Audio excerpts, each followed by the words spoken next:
je lis pour vous. Voici, je me tiens à la porte et je frappe. Si quelqu'un entend ma voix et ouvre la porte, j'entrerai chez lui, je souperai avec lui et lui avec moi. Voici, je me tiens à la porte et je frappe. Si quelqu'un entend ma voix et ouvre la porte, j'entrerai chez lui, je souperai avec lui et lui avec moi. Parole du Seigneur. Merci. Jean, sur l'île de Patmos, a reçu cette révélation. Il a écrit cette lettre aux églises de l'Asie mineure. Cette lettre était adressée à l'église Laodicée. Dans cette lettre, le Seigneur a fait des reproches à l'église. Ce matin, nous ne sommes pas ici pour des reproches à l'église oratoire, loin de là. Cependant, nous allons mettre l'accent sur l'aspect singulier de ce texte. En d'autres termes, nous allons regarder ce verset dans un contexte où le Seigneur lui-même, par sa toute-puissance, parle à chacun de nous individuellement. Non pas à l'Église, mais à chacun de nous. À moi-même, à toi-même, à nous tous qui sommes présents ce matin. Le Seigneur Jésus-Christ dit à travers ce texte, « Voici, je me tiens à la porte et je frappe. »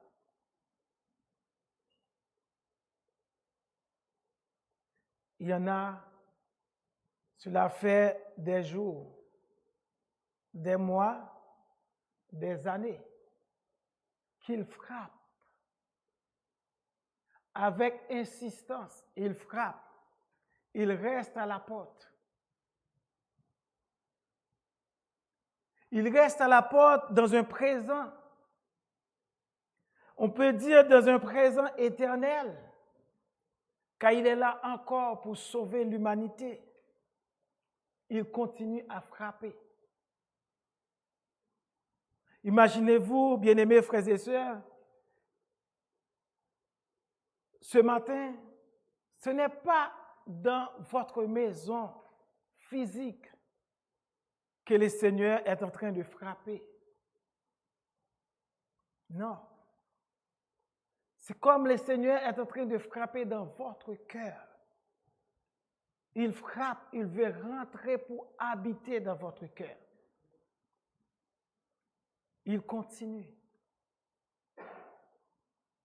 Oui, ça fait des mois, des années qu'il frappe. Et il continue avec insistance à frapper. Jusqu'au moment que vous l'ouvriez la porte.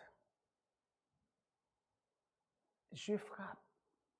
Si quelqu'un entend ma voix, oui, vous avez déjà fait un pas, 2 pas vers la porte pour l'ouvrir. Une fois, vous étiez tout près de l'ouvrir, mais vous avez reculé. Et ce matin encore, il frappe. Il dit, si quelqu'un entend ma voix, il ouvre la porte, j'entrerai chez lui. Je souperai avec lui. Oh, il va rentrer dans votre cœur. Ce matin, bien-aimés, le Seigneur veut vous enseigner une chose extraordinaire.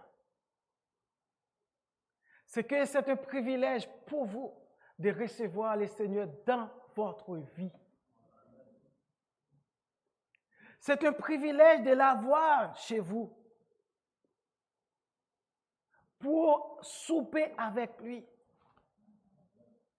Sachez-le, bien-aimés, le Seigneur Jésus-Christ nous dit, quand il prenait le repas avec les disciples, qu'il viendra un jour où tous les disciples, nous serons réunis avec lui autour d'une table et nous prenons le pain et le vin avec lui.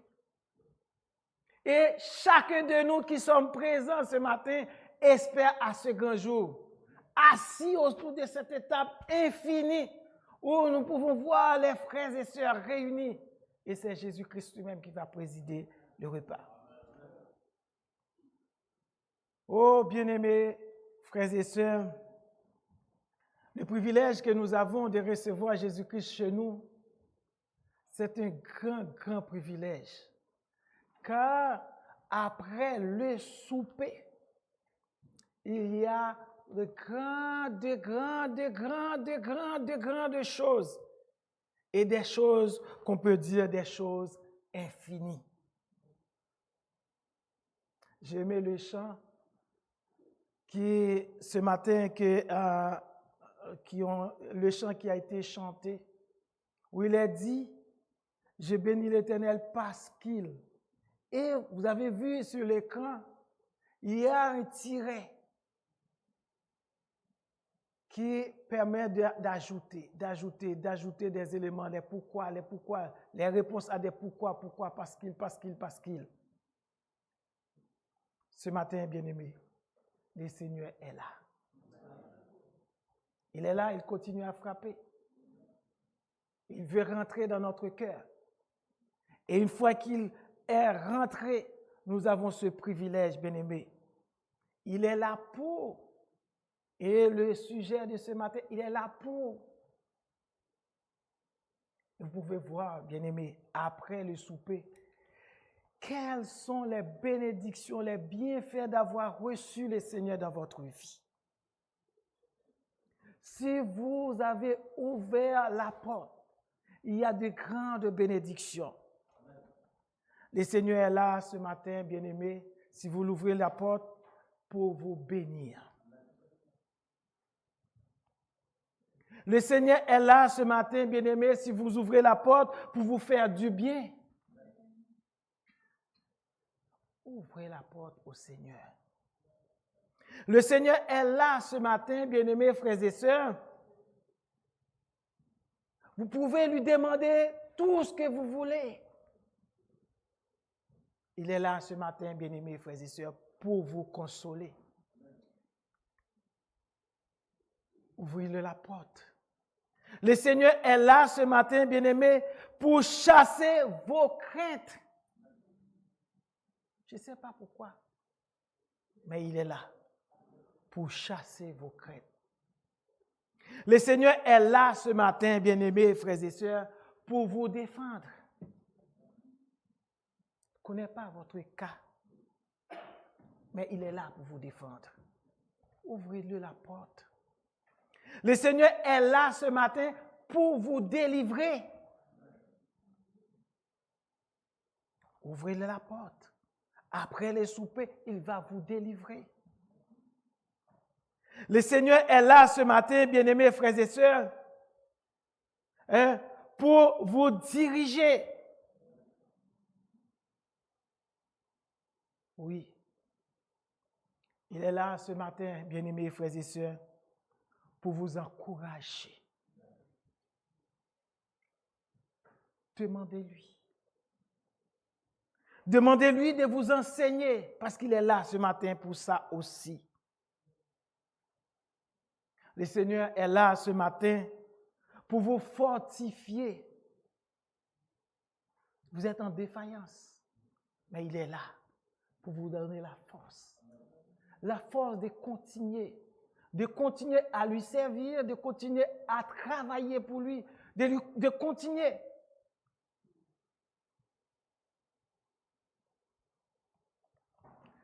Le Seigneur est là ce matin, bien-aimés, pour nous garder du mal. À chaque fois, notre pied glisse pour tomber dans le mal. Le Seigneur, il est là pour nous garder du mal. Ce matin, il est là pour nous guérir, quelle que soit la maladie. Il est là pour nous guérir. Oh, bien-aimé, il est dit, je me tiens à la porte, je frappe, je frappe, je frappe. Et si vous entendez sa voix, ouvrez-le la porte. Ouvrez-lui la porte, car il est là pour ça, pour nous guérir. Oh, bien-aimés frères et sœurs, vous qui êtes là ce matin, vous êtes dans un chemin où vous ne voyez pas la destination. Sachez-le, le Seigneur, il est là pour vous guider.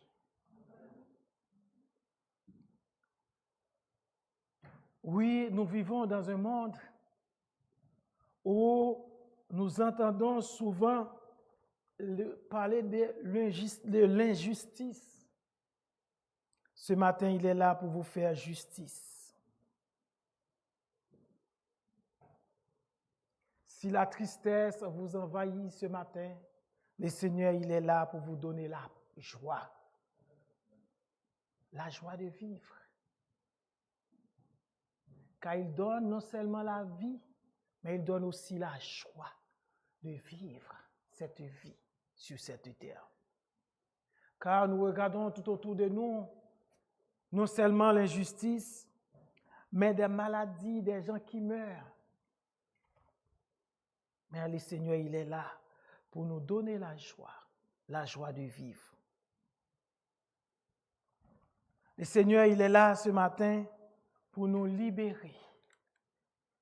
Libérer de toute piège, de toute difficulté dans lesquelles nous nous trouvons. Le Seigneur, il est là pour nous libérer. Car il est le libérateur par excellence. Si le Seigneur a envoyé Moïse pour libérer le peuple d'Israël d'Égypte, mais notre Seigneur, le Seigneur Jésus-Christ ce matin, il est là pour nous libérer de nos péchés. Ouvrez-lui la porte, car il est là pour ça. Vous le cherchez souvent. Vous cherchez le Seigneur. Vous lui parlez souvent. Vous vous attendez à cette chose extraordinaire dans votre vie.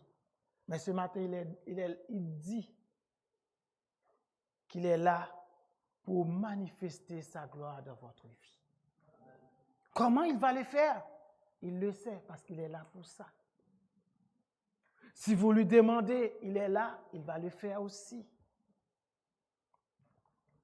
Le Seigneur est là ce matin, bien-aimé, pour pardonner le péché de chacun de nous, car il est Dieu de pardon. Il pardonne tous nos péchés passés, nos péchés présents et nos péchés futurs. Il s'est donné à la croix pour nos péchés. Il est le sacrifice expiatoire et propitiatoire pour nos péchés. Il est là. Il est là. Il frappe. Il veut rentrer pour transformer notre vie, pour nous pardonner.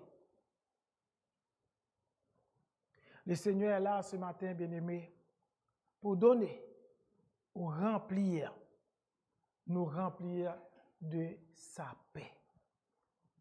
Il a dit à ses disciples, je vous donne ma paix. Je ne vous la donne pas comme le monde la donne, mais que votre cœur ne se trouble point. Croyez en Dieu et croyez en moi. Excusez-moi. Oui, de nos jours, vous entendez des bruits de guerre. Combien de pays en ce moment, nous sommes réunis ce matin, nous sommes en train d'adorer, d'écouter la parole de Dieu. Mais il y en a des pays où les gens ne peuvent pas faire cela à cause de la guerre. Pensons à l'Ukraine. En ce moment même, Vous pensez que les gens peuvent aller à l'église pour adorer ou louer? Non, ils peuvent le faire dans leur foyer, dans leur cœur, là où ils sont. Mais ils n'ont pas ce privilège de réunir en tant qu'assemblée.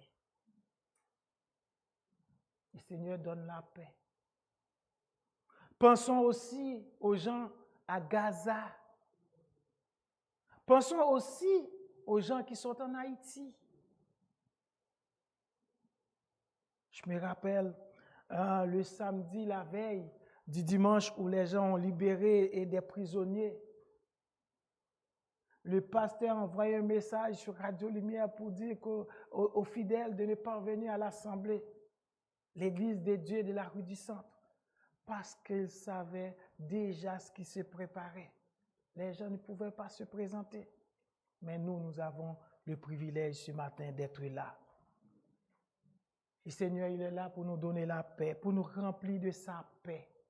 Une paix qui surpasse l'intelligence des hommes.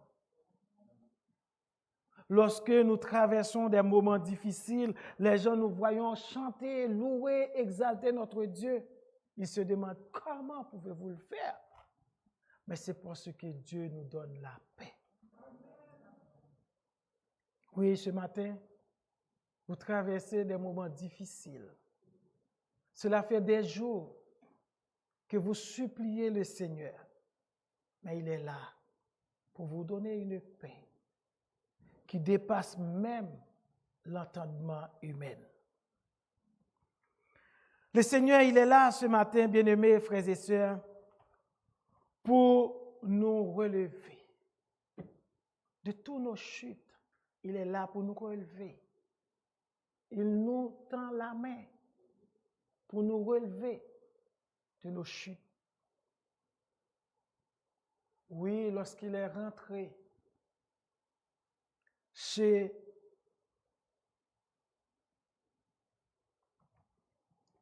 les serviteurs, il a non seulement mangé chez les serviteurs, mais en même temps, il a apporté le salut à Simon. Le Seigneur aussi, il était allé chez Zachée. Il a mangé avec lui.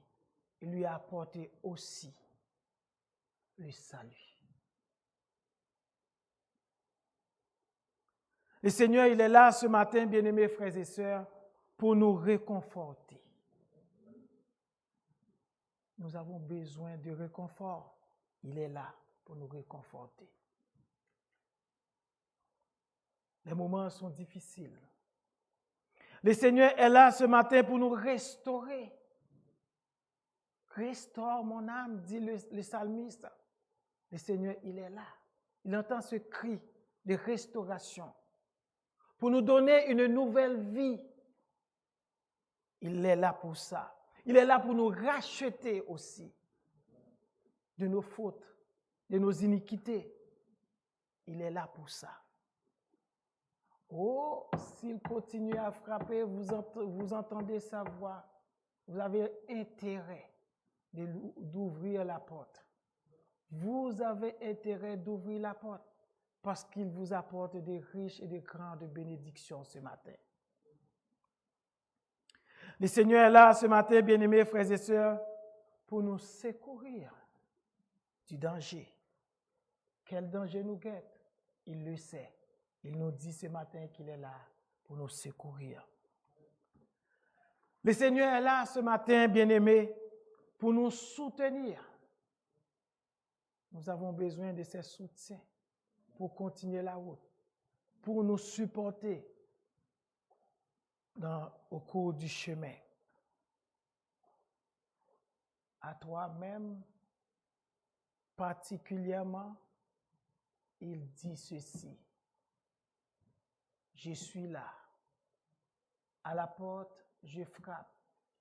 Si vous ouvrez votre cœur, je suis là pour soulager vos souffrances. Quelles que soient les souffrances, quelles que soient les douleurs, lui, il est là pour les soulager. Il l'a fait pour cette femme, la femme perte de sang, qui après des années, après avoir tout dépensé, nous dit la parole de Dieu, elle n'avait pas pu être guérie. Mais le Seigneur Jésus-Christ, tout simplement, elle a touché le Seigneur Jésus-Christ et elle était guérie. Il est là pour soulager nos souffrances.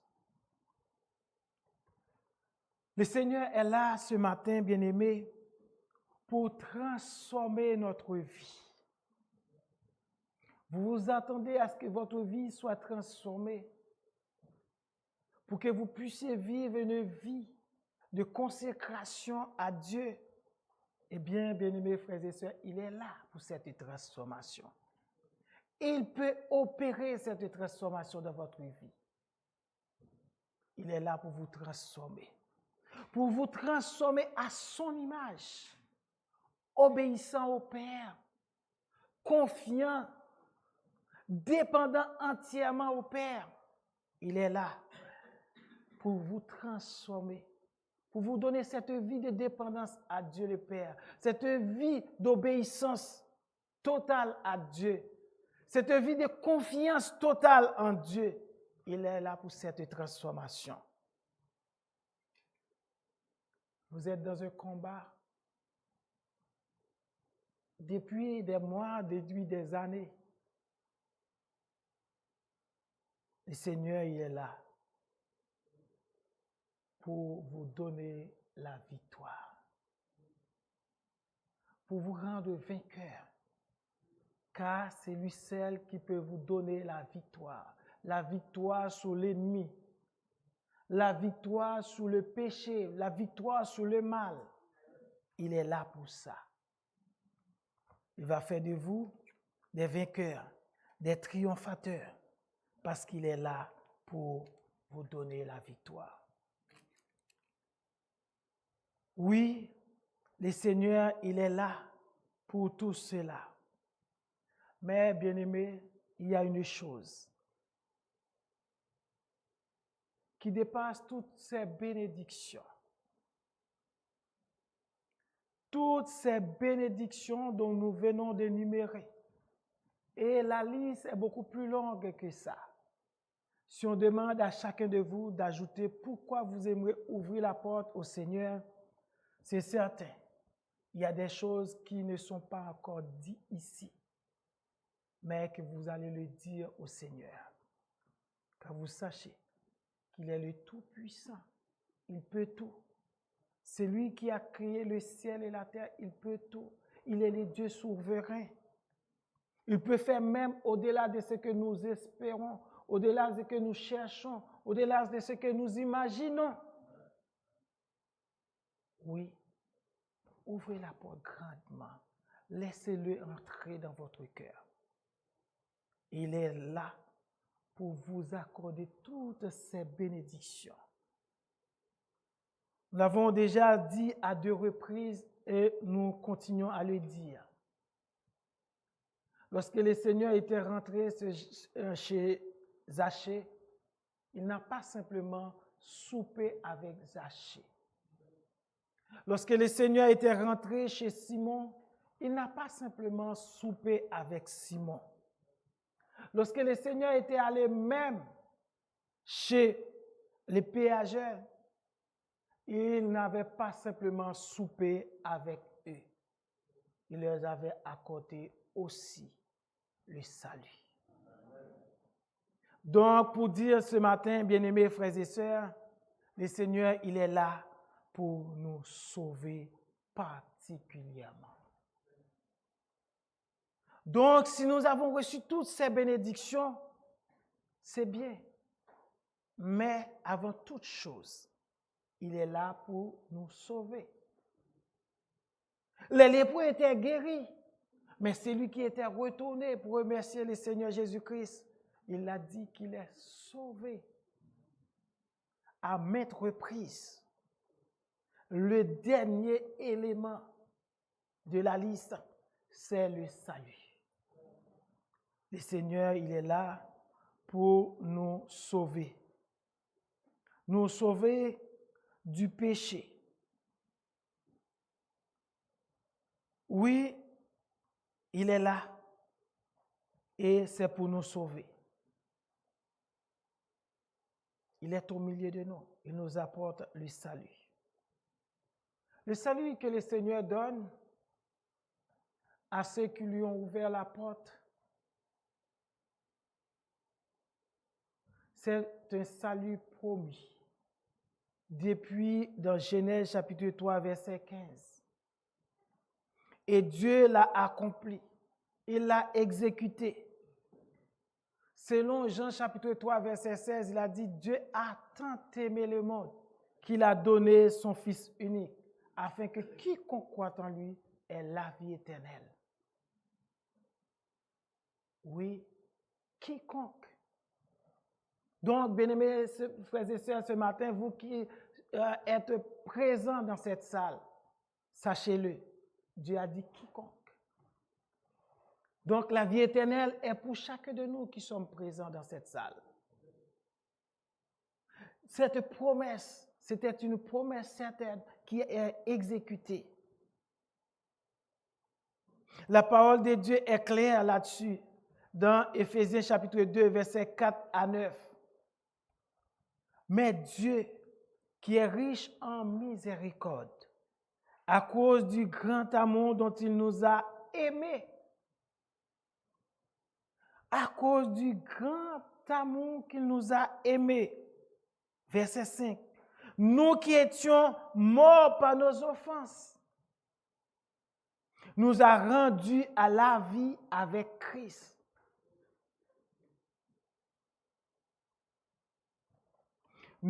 Verset 6. Il nous a ressuscités ensemble et nous a fait asseoir ensemble dans les lieux célestes en Jésus-Christ,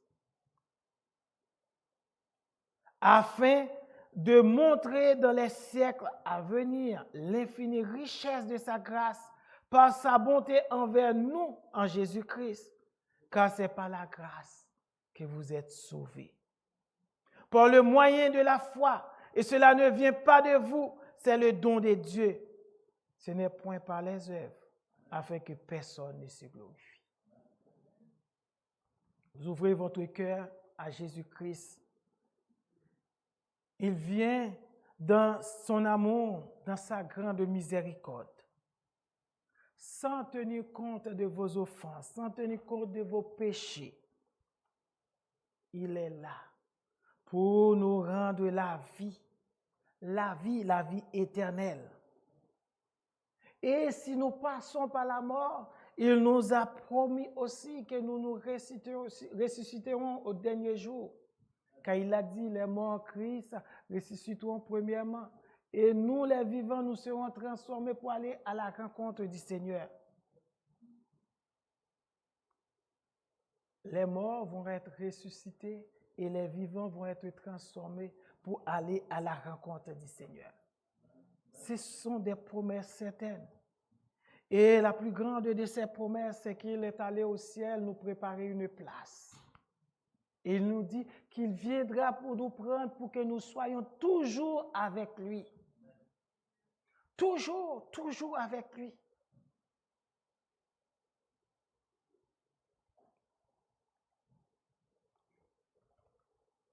Toujours avec lui. Est-ce que vous vous attendez à ce moment béni? Un moment extraordinaire. Nous serons avec lui, lui qui guérit les malades, qui ressuscite les morts. Donc, les maladies, il peut les défier. Donc, il l'a dit dans Apocalypse. Dans cette félicité éternelle, il n'y aura plus de maladies, plus de mort, plus de souffrance, plus de peine. Voilà ce qui nous attend, bien-aimés frères et sœurs. Voilà ce qui nous attend lorsque nous serons avec le Seigneur dans l'éternité. Terminons, bien-aimés, avec ce verset Et c'est un verset que vous devriez réfléchir là-dessus. Dans Luc chapitre 10, verset 20, Jésus-Christ s'adressait à ses disciples. Cependant, ne vous réjouissez pas de ce que les esprits vous sont soumis, mais réjouissez-vous de ce que vos noms sont écrits dans les lieux célestes. Oui, à quoi cela servirait de recevoir tous les bienfaits dont nous venons d'énumérer ce matin si notre nom n'est pas inscrit dans le livre de vie? Les disciples étaient envoyés en mission pour aller annoncer la bonne nouvelle. Ils ont vu des démons trembler devant eux. Ils ont guéri des malades. Ils s'étaient réjouis de cela. Tout contents, heureux de voir ces grandes choses qu'ils accomplissent. Et le Seigneur leur a dit, ne vous réjouissez pas de ce que les esprits vous sont soumis, mais réjouissez-vous de ce que vos noms sont écrits dans les cieux. Oui, Dieu sur cette terre fait beaucoup de choses dans notre vie. Nous faisons des prières, il exauce nos prières. Mais à quoi cela servirait-il de vivre cette vie bénie par Dieu et notre nom n'est pas inscrit dans le livre de vie?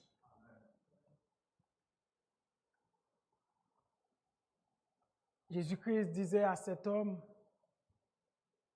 qui avait bien travaillé, il a rempli ses greniers et il pensait que c'était le moment pour lui de se reposer. Bien-aimés, nous ne sommes pas là ce matin pour vous dire de ne pas travailler. Mais cet homme avait beaucoup travaillé dans sa vie.